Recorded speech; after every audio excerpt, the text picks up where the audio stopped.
Welcome to terminal number 3 in the port of Tampa in Florida. Hey everyone, I'm Patrick from Oakland Travel, and it is June of 2023. And as we make our way past all of the photographers that always seem to hold up traffic in the cruise terminal, we're about to board the Serenade of the Seas.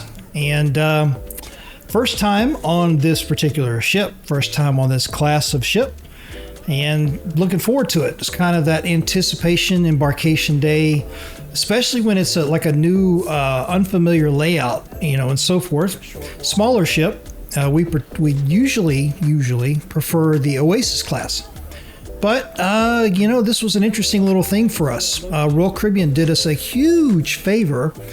On our Voyager of the Seas cruise in September of 2022, one of the airlines, SAS Airlines, because I'm going to call them out because they really screwed up our vacation, they lost my wife's luggage when we were going from Amsterdam up to Copenhagen to board the ship. And so we had to kind of scramble once we got to Copenhagen to deal with that. The airline was eventually able to get it together and figure out where the luggage is or was. And with Royal Caribbean's help, they got it to the ship in Iceland during that cruise. And, we sort of were able to salvage everything. We came home with like a whole second set of luggage for my wife because we had to buy clothes on the fly in Copenhagen because we didn't know if her luggage would ever return. But Royal Caribbean issued a huge future cruise credit for our inconvenience. And it was inconvenience that they didn't cause. It was caused by the airline, and yet Royal Caribbean gave us a huge future cruise credit for that, inconvenience, right? And so we used that to essentially pay for the vast majority of this cruise right here. We live in Orlando, Florida. This is Tampa, so it was literally like an hour from our house. Super easy to get over here. About the same as going to Port Canaveral, just the opposite direction. And one of the cool things about this cruise was it takes us back to Key West, which we had not been to since 2020 in the height of the pandemic. So we were anxious to get back to Key West.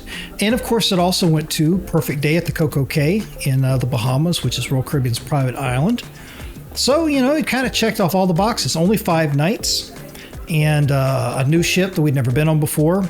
Another cruise. Never hurts. So setting foot on the Serenade for the very first time. We're on, I believe, deck 5. And then this is where it starts to get interesting because you walk into the ship and it's like everything is new. Everything is, you don't know where to go. You can study the deck plan of the ship as much as you want before the cruise and try to remember in your head what's where. And it does help. Believe me, it does help. But as soon as you set foot on the ship, you're immediately like, okay, now what? And thankfully there were kind of crew members that were, guiding us. And the one thing that's, as of June 2023, that I've noticed that's a little bit different from previous years with Royal Caribbean is they really start to push you to the muster drill as soon as you set foot on the ship. The cruise lines are having incredible amounts of problems, large amounts of problems with passengers that just don't pay attention and don't get the muster drill out of the way. And you get closer and closer to embarkation time and you hear announcements over the PA on the ship that X number of people or passengers have not done the emergency drill yet, and we can't leave until everybody's done it, et cetera, et cetera. And so the cruise lines will start pushing you to get the muster drill out of the way as soon as you get on the ship. And so they were kind of doing it here, but they were doing it in the perfect way because it was sort of there, but not like right in your face. And so just kind of a constant, gentle reminder, hey, you need to do the muster drill.